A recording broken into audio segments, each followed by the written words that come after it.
Bonjour à tous et bienvenue dans Off Média, l'hebdomédia qui va toujours là où on ne l'attend pas. Je suis en deuil, la télévision est en deuil. J'ai l'immense tristesse de vous annoncer la disparition de TF6. Ainsi, je réclame tout de suite que nous observions tous une minute de silence. Dog TV, donc c'est une chaîne non pas sur les chiens, mais une chaîne pour les chiens.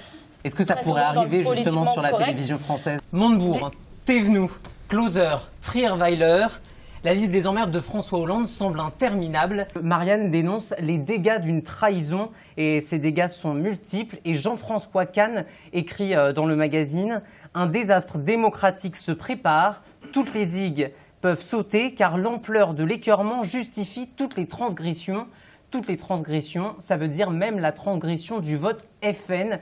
Et c'est la une de l'Express cette semaine avec Marine Le Pen en une. Marine Le Pen, présidente en 2017, pourquoi le pire est possible. Et dans ce livre, en fait, il raconte sa relation avec Valérie Trierweiler, l'ex-première dame.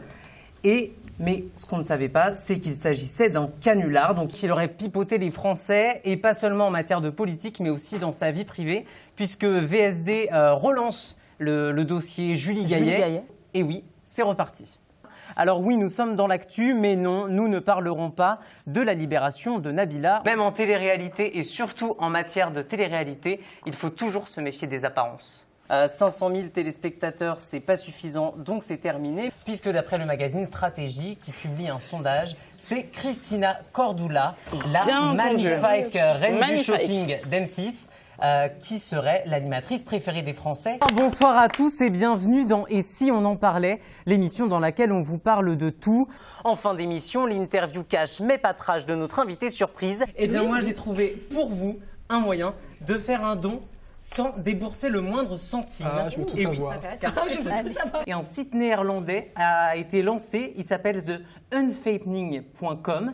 Et le principe de ce site, c'est de rhabiller les stars, de les recouvrir et de cacher surtout les parties intimes de ces stars par des illustrations. Donc, est-ce que TF1 veut récupérer l'Eurovision? Je n'en suis pas sûre, mais ça a été diffusé sur TF1 entre 75 et 81. Cette émission s'achève déjà.